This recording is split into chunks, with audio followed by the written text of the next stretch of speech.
Welcome. Thanks for those who are willing to venture out in the snow, and for those online. Drew, happy that you were able to join us, and certainly would have not have expected you to make the trip in. I'm Andrea Woodard, Senior Vice President of Government Relations and Public Policy here at the Partnership. Thank you for joining us. The Partnership, in collaboration with Capital Crossroads and the Young Professionals Connection, welcomes you to our conversation today on economic development.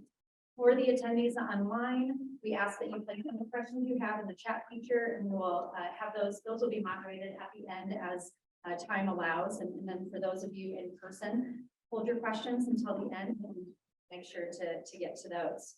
As we always do at our events, we talk about our civility pledge. The Partnership works with the Robert D. and Billy Ray Center at Drake University on the Show Some Respect campaign. With that in mind, we always like to take a moment to remind everyone of the civility in all of our events. Advancing meaningful conversation requires respect, and at the Partnership, we urge all Iowans to engage in active listening and to be courteous as they express their opinions about issues. Together, we can have tough conversations in a respectful way and find common ground solutions. So as an organization, a cornerstone of the Partnership is economic development. And as a membership organization representing Greater DSM, the Partnership is focused on policies that support the recruitment and retention of business and talent throughout Iowa, understanding they are paramount to a strong economy. For 2022, we scheduled 6 public policy issue forums that have taken place every other month. And this is our final issue forum for the year. We've covered immigration, the search for talent, infrastructure, cybersecurity, and energy. And of course, as economic development and economic growth is such a strong piece of our agenda, we have it reflected both in our state agenda that was just rolled out this week, and our federal policy agenda will be rolled out at the start of 2023. With that, I'd like to turn it over to our experts to dive into the issues, and I'll introduce our moderator.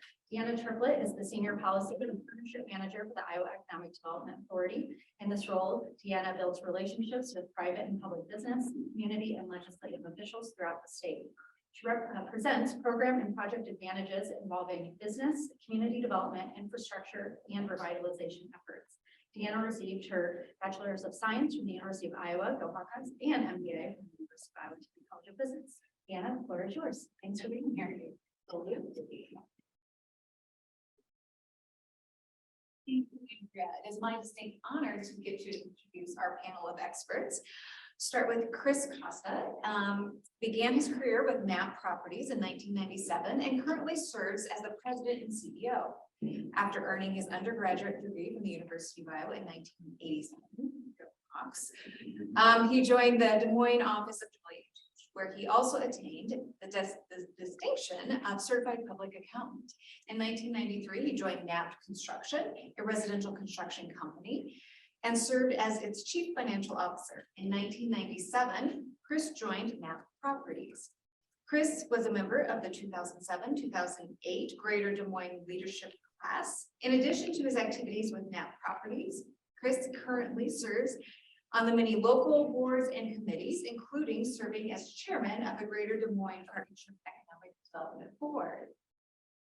Carrie Cruz is an economic development coordinator for the city of Des Moines, where she conducts negotiations with developers, businesses, and others regarding the public partnership necessary for desired economic outcomes for the city of Des Moines.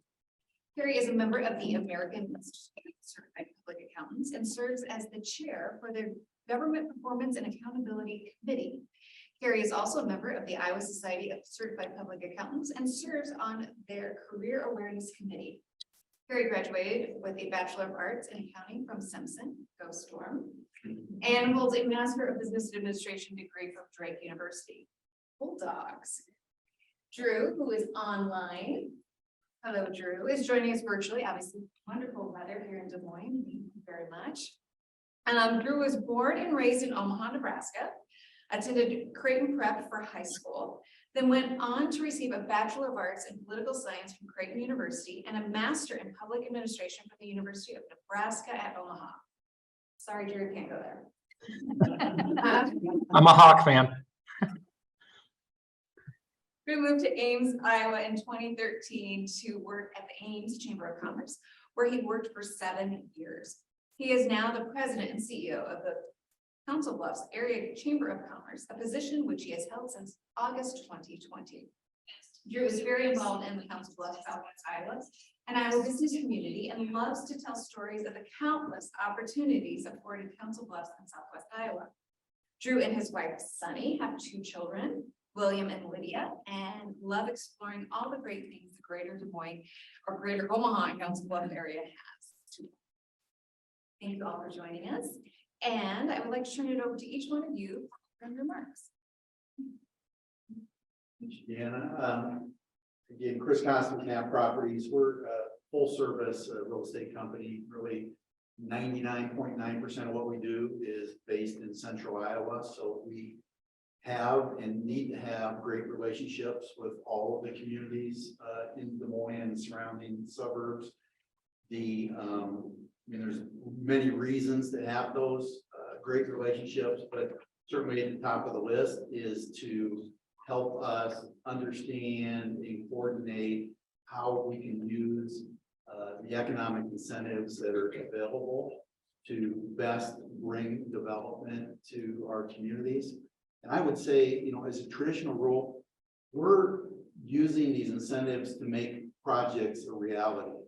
We aren't coming to a city and saying, we have a project, it already works, but we'd like to double our return.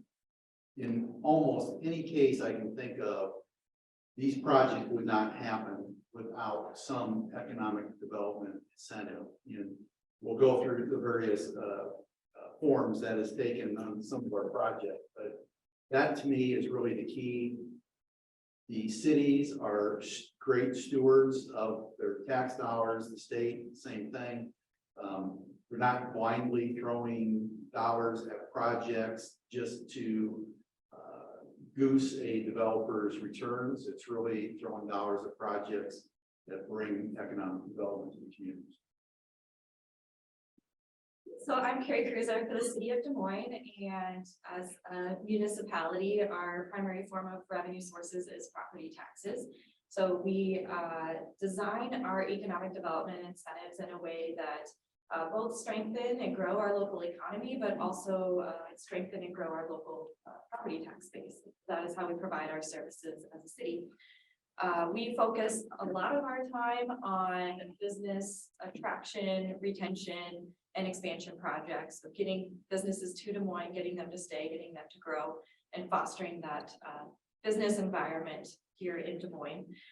We also in recent years have really delved into the housing strategy and how that relates to our local economy, and making sure that our major workforce centers and the housing within and around those workforce centers are well aligned. So that's a strategy that's been kind of new to our office, but we're using incentives to try to make sure we have a variety of housing types, housing price points, and how that all relates to being able to grow jobs here in our local economy. And then lastly, we do a little bit of economic development incentive work.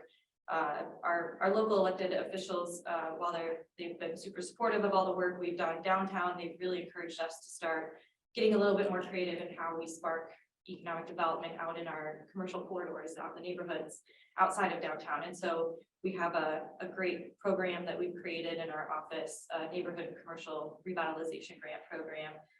Katie Hernandez, if you know her in our office, she's been a great leader for that program. That enables us to work really well with small businesses, small property owners, and being able to improve their properties or get a business into brick and mortar that maybe hasn't been in one before, and just fostering that kind of entrepreneurial side and the small kind of commercial corridor side as well. Drew? Well, good afternoon, everybody, and thank you all for your flexibility. I really wanted to be there in person, but I appreciate Andrea and Ryan and the partnership's flexibility to have me join virtually. As mentioned, I'm Drew Camp, and I'm the president and CEO of the Council Bluffs Area Chamber of Commerce. I'm really joining you today in my role of chair of the board for the Professional Developers of Iowa. I also have the very good fortune of working closely with Jay and Andrea and Ryan as the chair of the Iowa Chamber Alliance Board this year as well. Jay and many others on that board have really blazed a trail on that. I'm super fortunate to work with them and and learn from them every day in that capacity as well.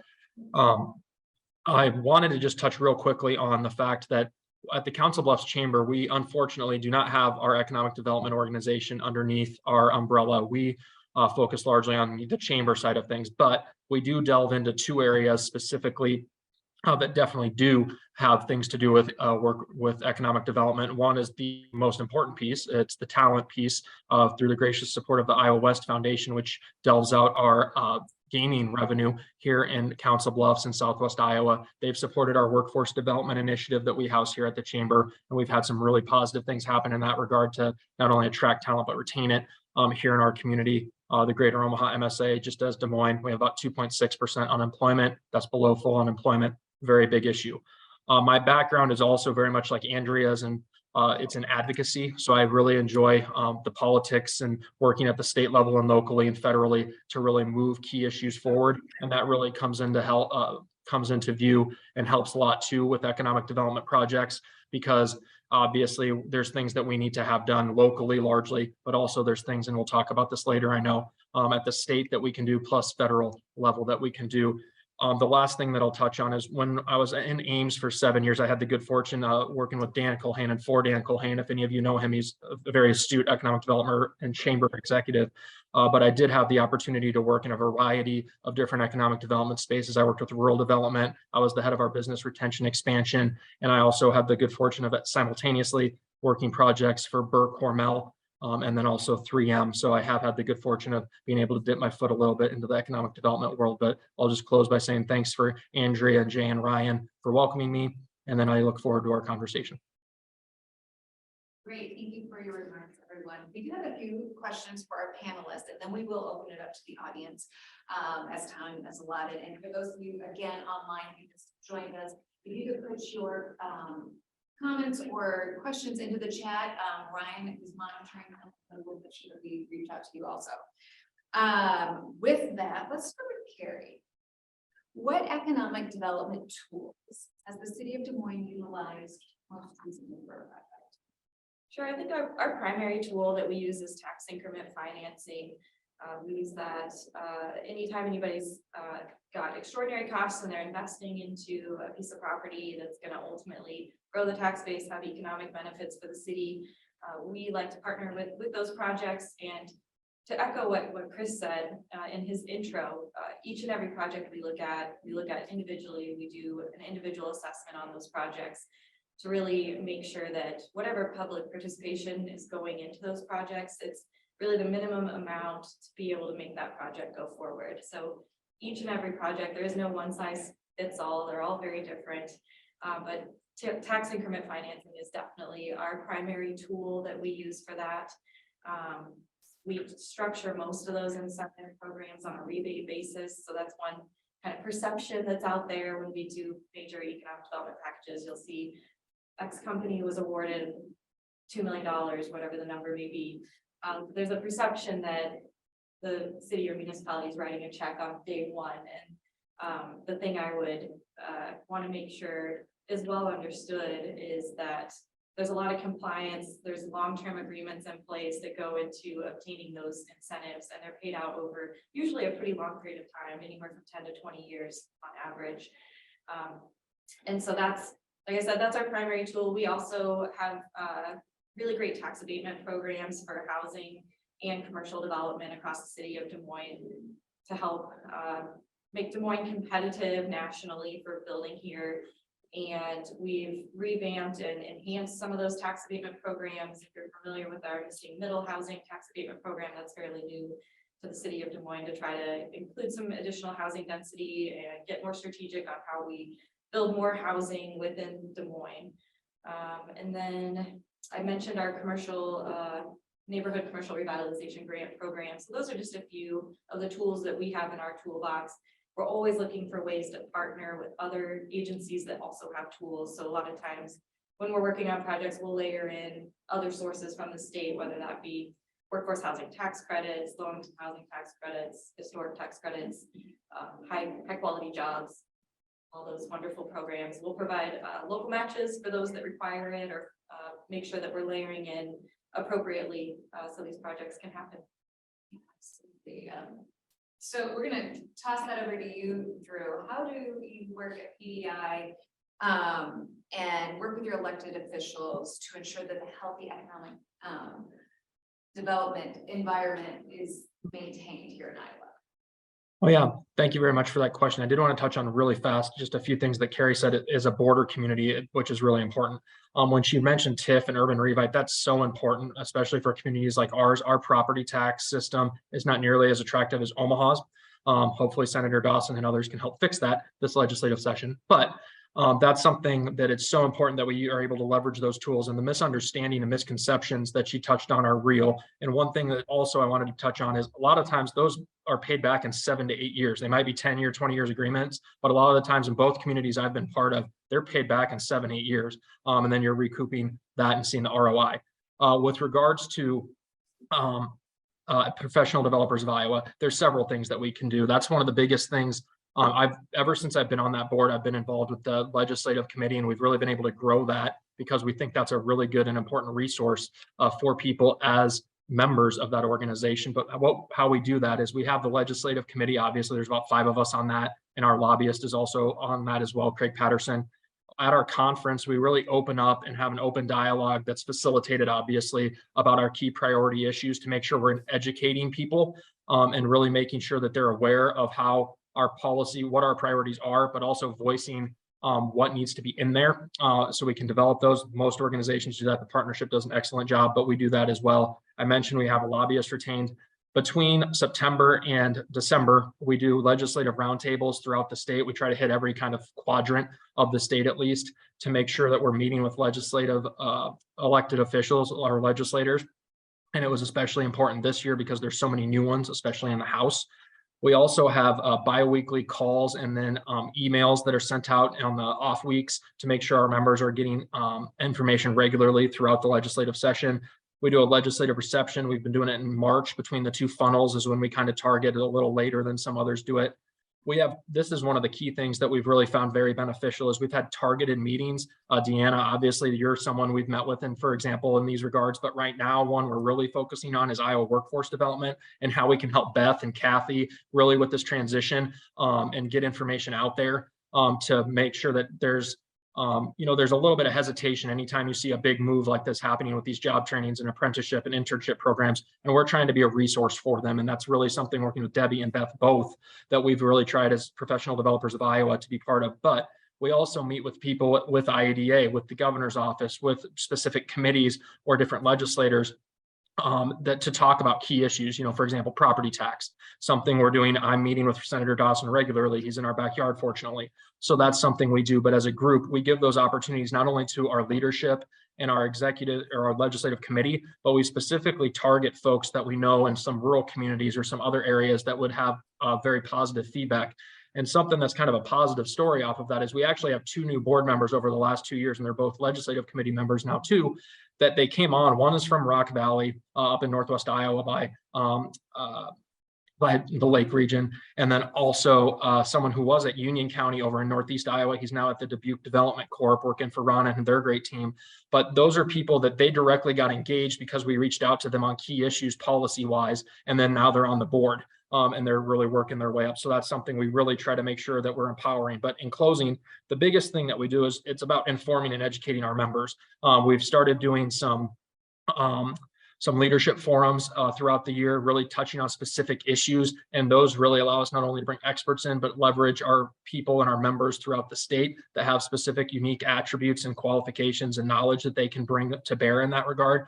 But that's really the biggest thing that we've been able to do is we're empowering our members to really help them, not only arm them with information to be able to talk to their legislators, because a lot of people don't do it day to day like I do and Jay and Andrea and Ryan do. So that's something we really are trying to do. And we'll even sit down and have individual calls with people so we can talk through specific issues and how they can approach their legislators in the best way possible, especially if we need to target specific ones on a given issue.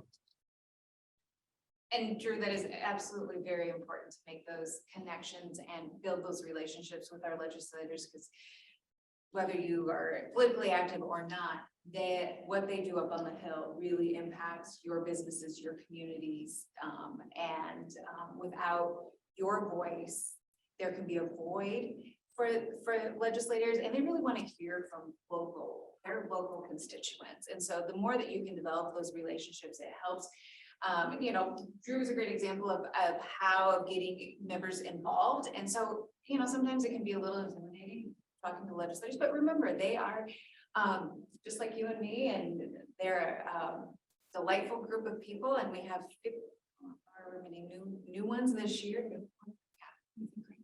Anyway, so I digress.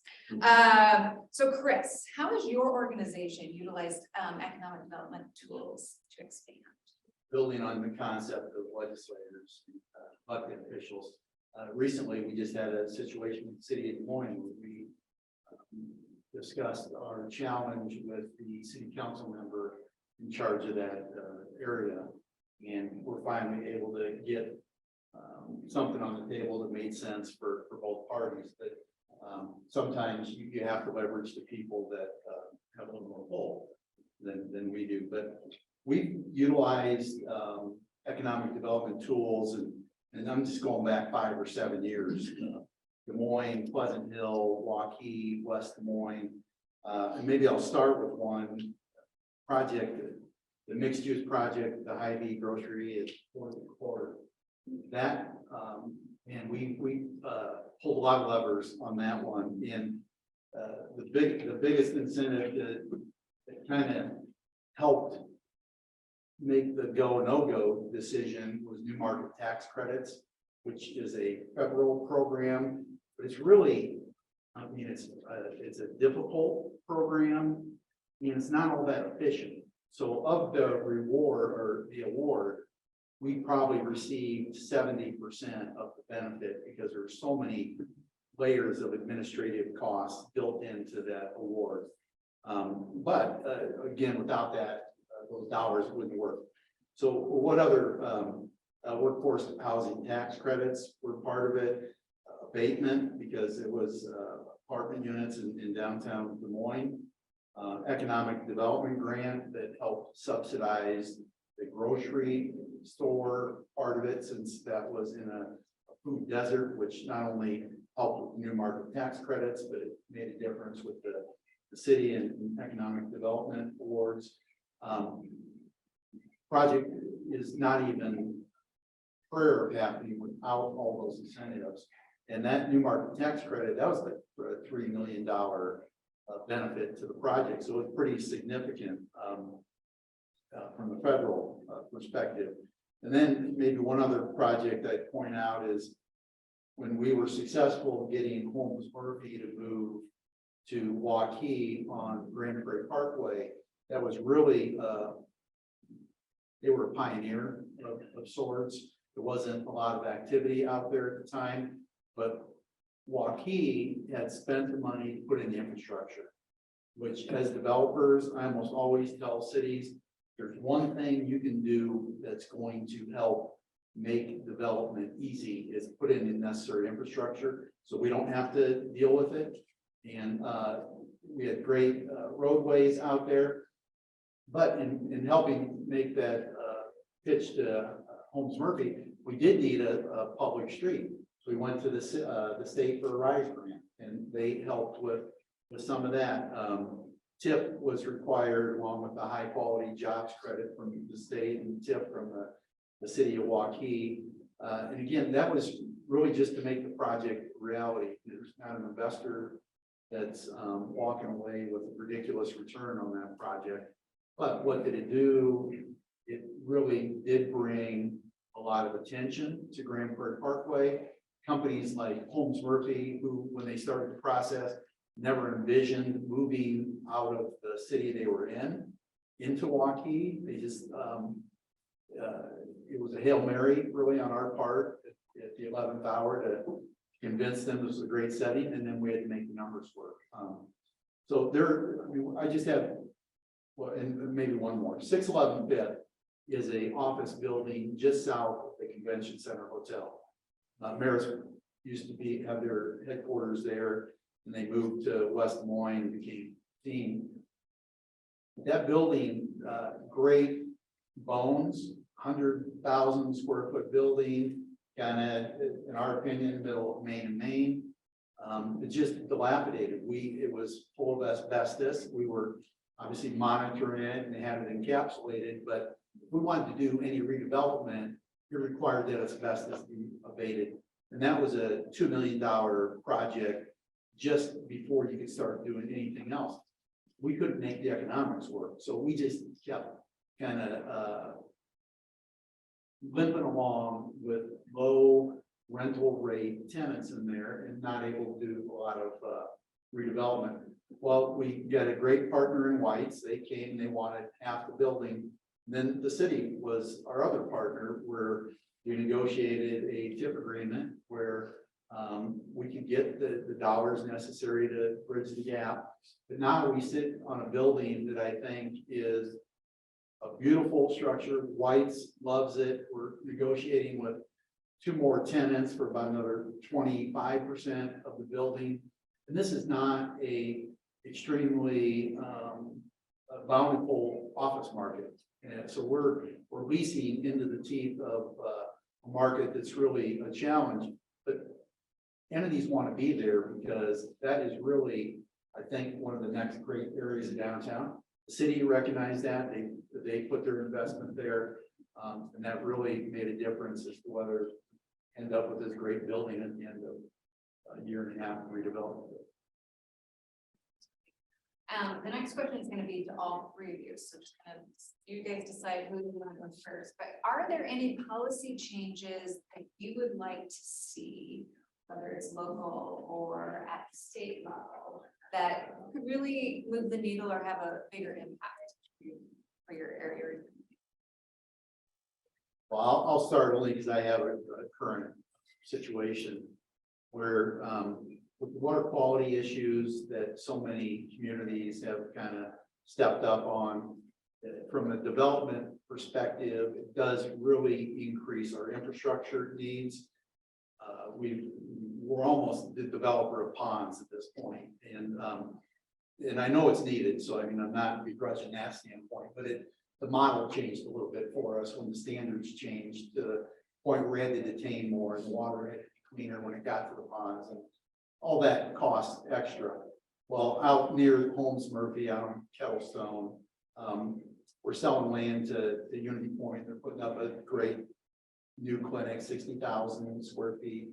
Going to be another boon to that corridor. But what we learned through the process, all the ponds we had there to begin with, which we put ponds in about 10 years to detain about 80, 90 acres. With the new standards, they weren't enough. So now we needed to add another 6-acre pond, which maybe doesn't seem like a lot, but that's 6 acres of very valuable land to us. And then there's the cost of putting in the pond. So it was that part of it's another $2 million. So we started a conversation with the city, going down the road. How do you, can we best get reimbursed for some of these costs? And getting to my point is, the city's perspective, the TIF either has to rely on commercial property value or residential property value. It can't be both. Waukee is not in a position where they want to do residential TIF. Unfortunately for us, that's the low hanging fruit for potential development around that pond that will help create the stream of revenue that will come back and reimburse us. So that's one thing from a legislative standpoint. What I understand is maybe cities are reluctant because there's this low income component of residential TIFs. So it's probably not anything that's going to happen in 23, but it would be great if the legislature could take a look at that and try to either come to some level of compromise to make it easier for residential TIF to be a benefit to developers. Well, I do think that TIF is probably on the table this legislative session. I think anything that's dealing with property taxes is probably, so it's a timely conversation to be having.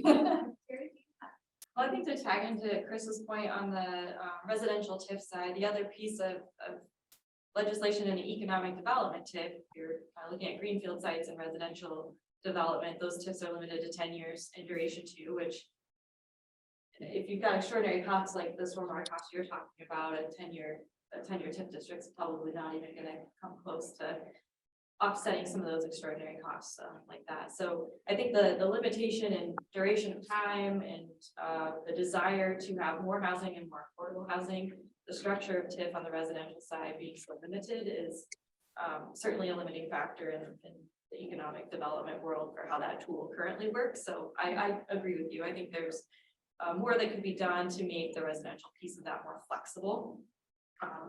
On the policy side, I'm always an advocate for, we're very lucky that in the state of Iowa, tax increment financing law is, for the most part, a very flexible tool for municipalities to use. I think we've done a great job of safeguarding it and making sure all of the taxing entities are part of that process and that it's a very public process. So I always think advocating to maintain the flexibility of the tool is really important. So not necessarily a change, but advocating for that to stay the same. And then just a minor change, years ago when the legislature created the new multi-res class of property for the rollback for that class to scale down to residential eventually. Well, we're at that point now where multi-res will be paying the same rollback as residential property. And so a lot of those properties are going to be converting to that residential class. And just wanting some clarification in the code on how those properties are viewed when it comes to a SMID district, a self-supported municipal improvement district. That's the funding for how Operation Downtown is funded, Ingersoll Streetscape, that's how the maintenance of that streetscape is funded. Currently, a lot of the multifamily projects will not be paying into those SMID funds, but they're greatly benefiting from them. Downtown, that's where you see all the beautification, vitality, and placemaking, and all those efforts. And certainly the businesses and the residents are all benefiting from that work. And so that's something I would just like to see clarified in code, that those multi-res properties are certainly participating financially in helping that. It really elevates the attractiveness and the economic development for what we're doing when we have those districts in place. And so I just think making sure that everybody's paying in to those benefits is only going to help elevate Des Moines even further. So would like to have that protection in there if it's at all possible. Drew? Perfect. Well, for us, I first want to say I very much agree with Chris and Carrie on pretty much all they said on regards to TIF. Carrie, specifically with what you said with flexibility, I mentioned how that helps us bridge the gap when we're competing with Omaha. What sets us apart is the flexibility we have with TIF that they don't have. They have some other levers to pull but that really sets us apart a lot of the time. But also with the housing piece, and Chris, I appreciated you bringing that up. That's something I continually hear from people is how can we look at trying to do things to positively impact housing development? And we need to do things with TIF for one of them to allow there to be greater flexibility in that regard. But some other key things, and Dan, I conveniently just was talking about this with Debbie earlier this week, but I know she's already been talking about a lot of other states, and we're seeing this in some of the mega sites like we have south of town here in Mills County, that Mills County and Mid-American have. It's about 1,500 acres almost. But some of these projects, when you start talking about billions of dollars, you need different pots of money and you need different resources. And I know Debbie is actively looking at that and having conversations with key folks about that. But that's something we need to do. There's some states that are doing excellent jobs at it. Places like North Carolina, who are doing amazing things with as far as business climate, also South Carolina, Tennessee, Kansas, they all have some examples of what they're doing. And then of course you have Texas's slush fund that the governor has, but that's something that we need to make sure that we are taking an active look at. Again, I know Debbie's actively doing that, being very thoughtful in how she's doing that. And we're very interested in that as we look at some of these large projects going forward. Property tax reform was already touched on. That's something that's going to be very important. TIF abatement, all the things that fall within that obviously are going to be very important as well. I know people at the partnership appreciate that with ICANN and things along those lines. That's something in talking with Senator Dawson. I know he's still very much wanting to see that 3/8% sales tax not increase, but reshuffling to implement and kick in that that Iowa provision to provide some funding to the Natural Resource and Outdoor Recreation Trust Fund. Also, Destination Iowa, that's the placemaking program that Governor Reynolds put together with the $100 million. We received a $5 million, $4.9 million grant for the riverfront. Others are seeing huge investments throughout the state. I would love to see that made permanent down the line. Something that's, we have the framework give Debbie the power and her board and others the power who are really good at doing these kinds of things to continue to implement game-changing projects for placemaking in that regard. Talent attraction is another big piece. There's creative things other states are doing that we could possibly look at. I'm not talking about throwing money at people. That's not what I'm talking about. I'm just talking about being thoughtful of how you can possibly put us on the map for some things to bring people here and then have them work here. A few other things that I just wanted to touch on that are more local, and so I won't go too much into them, but they have positive impacts throughout the state. Port authorities, that's something we've been working at with the Iowa Chamber Alliance. It's specifically hugely beneficial here in Council Bluffs. There's a ton of investment, upwards of $1 billion on both sides of the river in Council Bluffs and Omaha. That could be hugely impactful there. Don't even think of them as port authorities. Maybe think of them as economic development districts, whatever creative name that you want to think of. But it really empowers folks to not use taxing authority, but provide them some liability protections and financing options that would be very helpful when you look at things like ICANN water trails and others pieces in central Iowa as well. So it doesn't have to be folks that are at Davenport, Council Bluffs, the like. It could be others inward and inland as well. Also, medical malpractice, that's a huge issue. Sorry, trial lawyers, if you're in the crowd, but that's something that's very, very important to us because we see competition with Nebraska where they have some non-economic damage caps. And that's something that there's doctors that won't come across the river. You have to go to Nebraska to get their services. But even more importantly, it makes it very hard for them to attract the talent that they need to. So that's something that we have a keen eye on. And we know tort reform is on the governor's radar for both transportation and medical. So we're hoping to see that get over the line here this year. And then finally, there's a thing called sanitary improvement districts that they use in Nebraska. We have similar piece, I believe they're called REIDs, real estate investment districts or something like in Iowa code.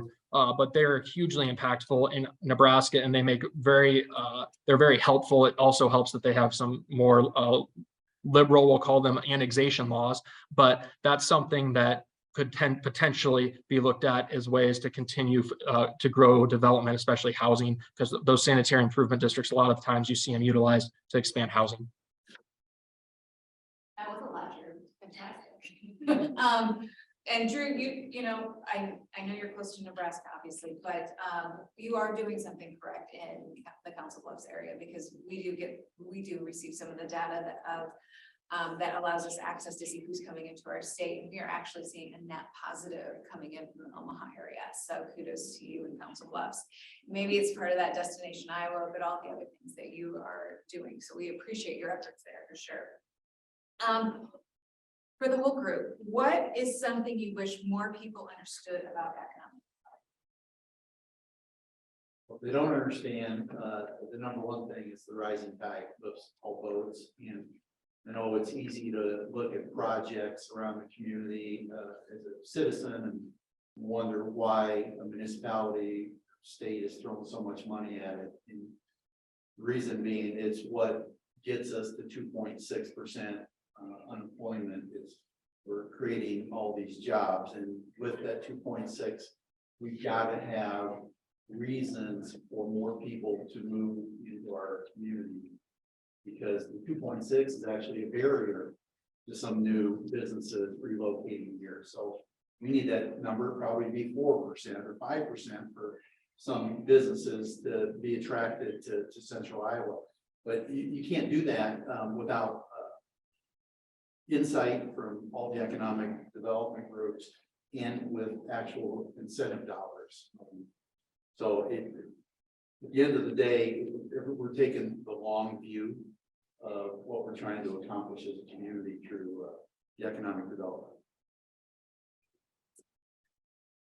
For me, I would say, I wish there was a greater understanding of the amount of public benefit that's going into these public-private partnerships. There's a lot of focus oftentimes, as Chris said, on how much money, how much public money might be going into a certain project, but shifting that focus to what are all the public benefits and public good that are coming from those projects. You know, we've got great partnerships, EMC building the park downtown, for example. That's been a huge goal of us to have a park downtown for so long. And now we have a private partner that can work with us to be able to build that asset for our community. And it's not something necessarily that the city has to own and take care of long term.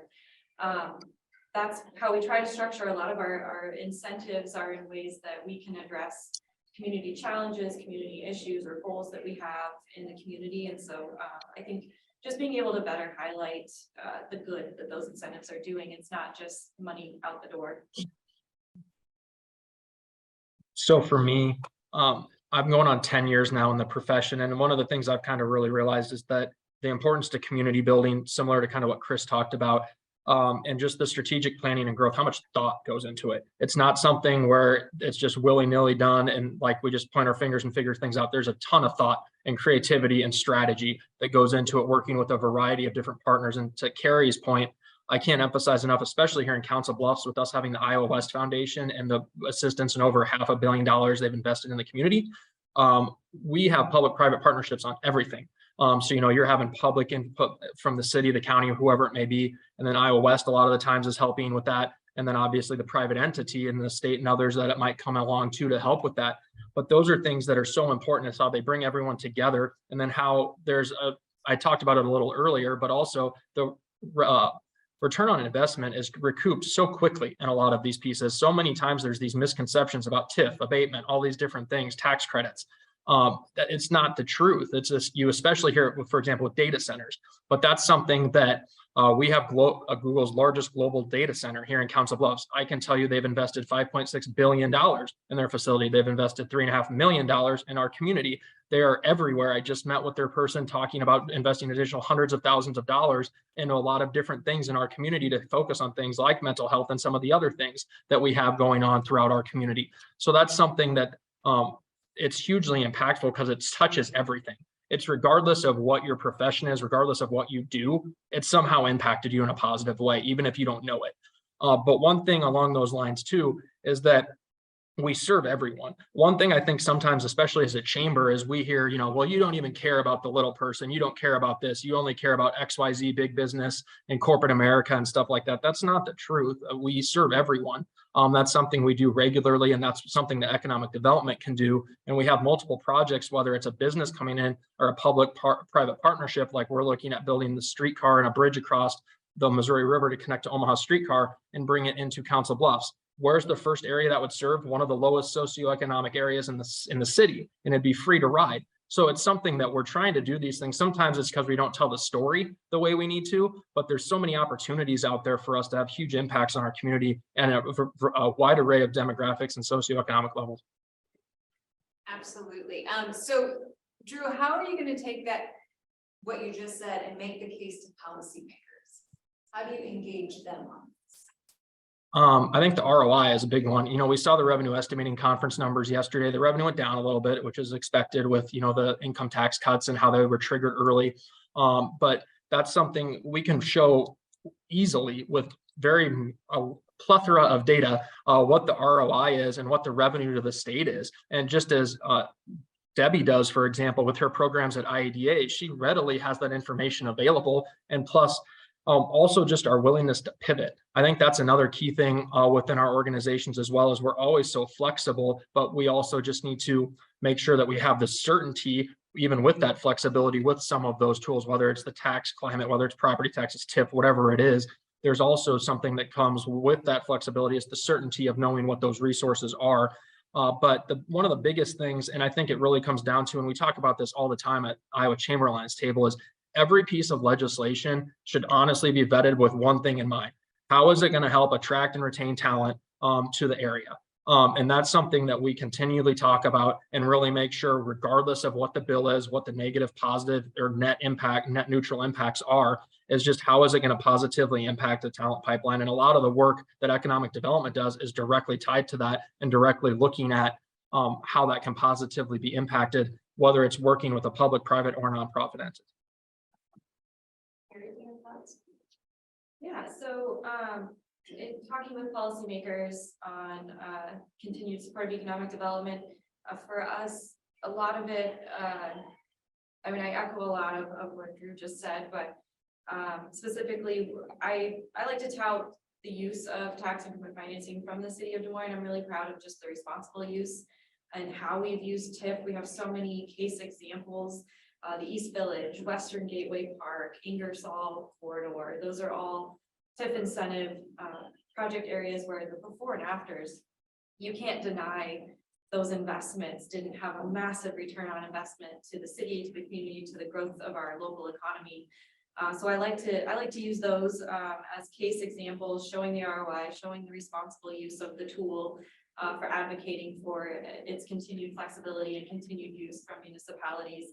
And then also some of the most transformational projects we've seen in the state that continue to attract and retain talent, as Drew was saying, are those massive public-private partnerships where we've seen state level programs that require local government participation and private investment. And I think of the Iowa Reinvestment Act, the relaunch of that here in the last couple of years, and some of the really exciting projects across the state that have come forward with that program.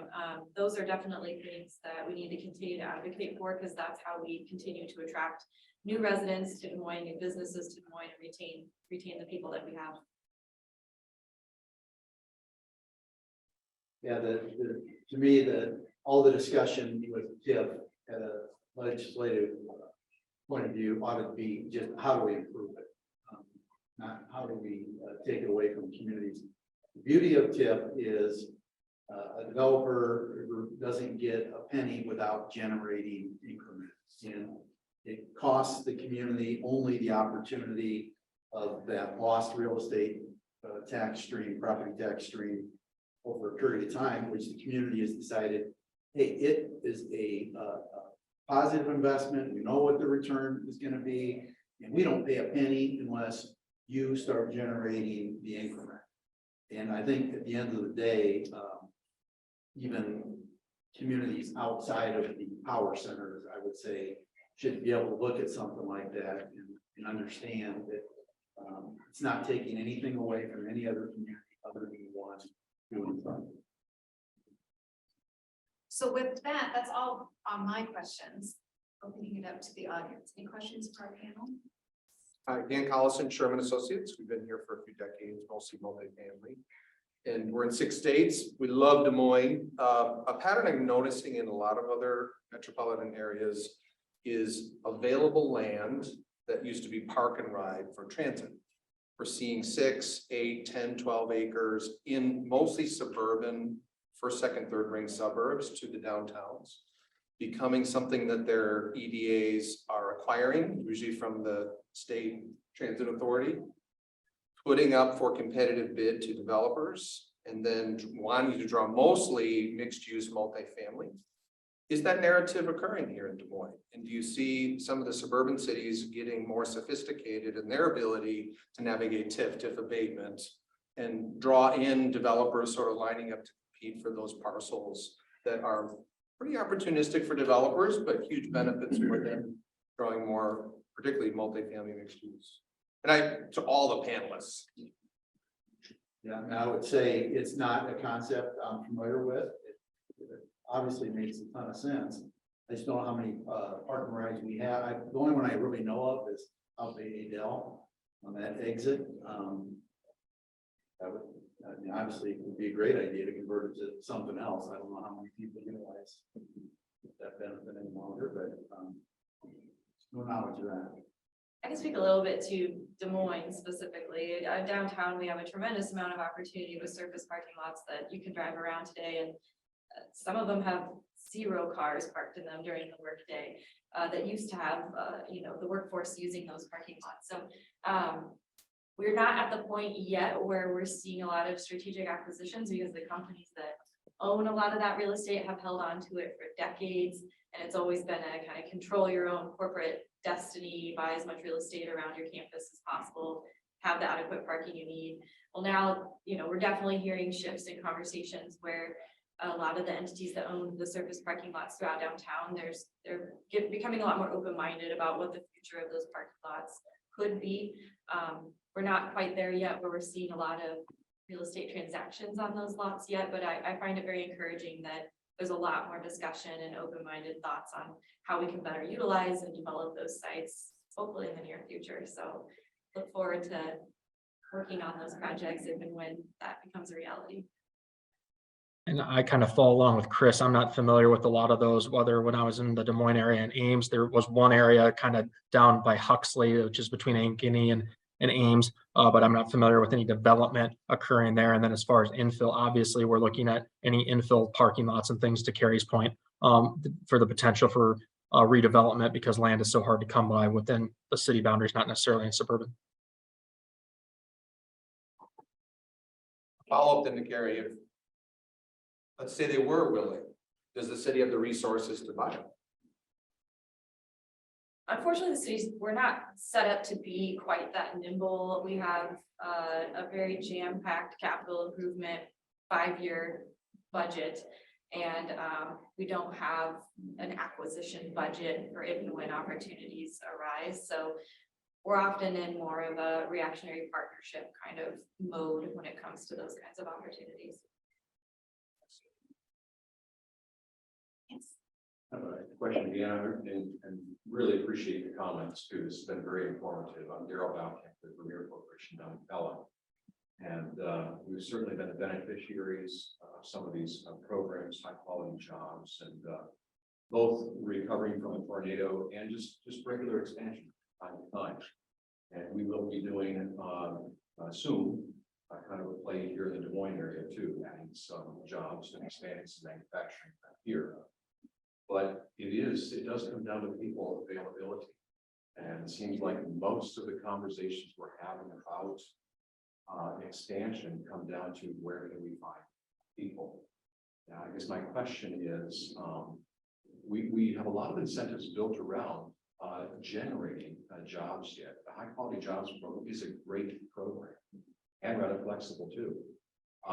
But we're creating that pull and creating that expansion, but without yet enough supply, I would say, of people. We would take another 500 immediately if we could get them.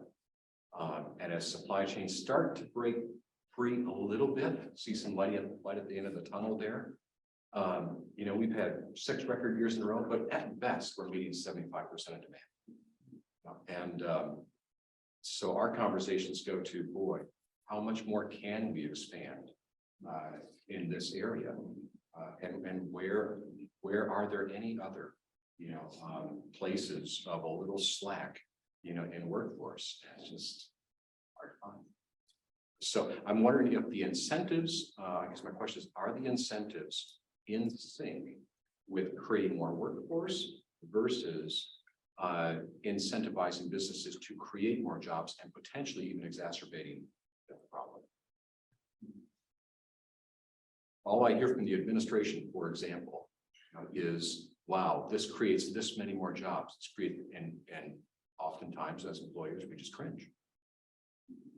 Yeah, I mean, from where I sit, it begins to be the conflict between rural and urban, and how do you incentivize the urban areas? You do feel like there's obviously much greater ability to grow, especially when you're recruiting companies like yours to move into it. But there's no question you incentivize through your policies, and whether it's an income tax policy, I'm sure there's lots of ideas on the drawing board. What I will say from my involvement with the partnership is all placemaking that's taking place in central Iowa is supposed to be a way to attract families to central Iowa. And Jay would tell you there is a net positive migration into our community that's greater than some of our competitors in the Midwest. So that, I mean, that's a positive, but we still aren't meeting the demand for companies like yours that have this necessary increase in workforce to meet their obligations. So we're playing the long game. I think everybody in the community recognizes the issue, but at the end of the day, there's going to have to be money thrown at it beyond the placemaking. I wish I had great ideas for you as to who to talk to, but I always say if you want to incentivize, you do it through your tax policy. We're incentivizing retirees, for example. Right. We haven't gotten around yet to incentivizing having more children, but Yeah. We need to, I guess, find a way to maybe we need to incentivize consider that. younger people to want to move to Iowa. Yeah, and I think one of the other things that Governor Reynolds has really done is really focused on the Iowa Workforce Development agency and really have tried to get people back to work. Because one of the things that our agency did, we did a lot of research over the pandemic time period. And what we found is that there was really a drop in workforce for the women from 45 to 55. We're not really quite sure why. Well, one of that is we think that there's this childcare issue, and on the other side of that, aging parents. And can we live on one income? So how can we incentivize and get them back and re-engage them to come back? Is it flexible working schedules? Is it working from home? What is that little sweet spot? And the other interesting group is males ages like, I think it's 22 to 30 that have also dropped out. And Director Durham would say, we're trying to figure out if they're in their basements of their parents or, if, you know, finding themselves doing whatever it is. Males that age too. You know, and really re-engaging with them. It's really our workforce development, you know, cutting the amount of time that you can be on unemployment as it's hopefully made. And also the career coaches. So they're actually engaging with them from day one versus, and it's like, well, maybe I don't like driving the bus. Well, what do you want to do? I want to be a welder. Hey, we can connect you. We know people. So it's really, and I know that Drew had mentioned that too, about working closely with those entities, because it really does take everybody at this point to live that, right? So, yes. The Any only other thing, questions? Yep, sorry, Drew. oh no, I was gonna say, the only thing I would add is I agree with Chris with the placemaking piece. I think we've seen, for example, Omaha grew by about 7%, however much merit you give to the census numbers in 2020. And then Des Moines grew by about 17%, I believe it was. So you're seeing the strategic investments Des Moines is making seem to be working.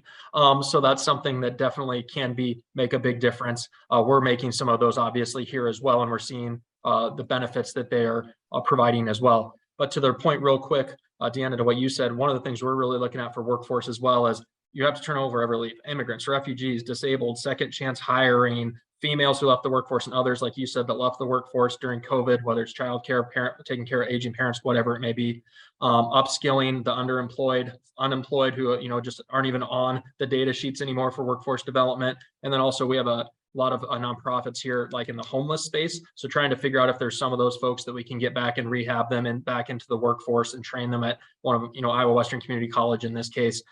That's something we're also really looking at, because we really need to be thoughtful as we look at that. And we have some great nonprofits in a lot of those spaces that are working with those populations. Thank you, Drew. And thank you to our panel.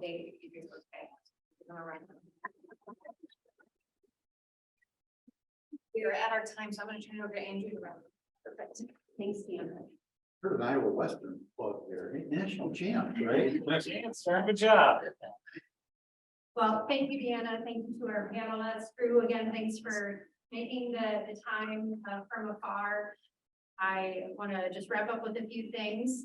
This is our final issue forum. As was mentioned, we will continue to host forums in the next year. So stay tuned for more dates and topics that we'll be covering. In the meantime, we invite you to join us on Monday, January 9th from 5 to 7 at the Conservatory in the East Village to welcome back legislators for the start of the 90th Iowa General Assembly in the 2023 legislative session. And if you are not already, sign up for our e-newsletter at bsmpartnership.com/public policy. And there are some, I know the links Ryan will share in the chat, but with that, everyone have a great holiday season and hopefully y'all can break before the new year starts. Thank you for being here.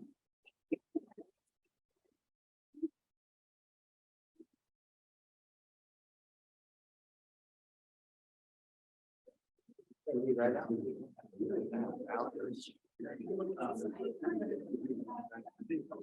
Why not?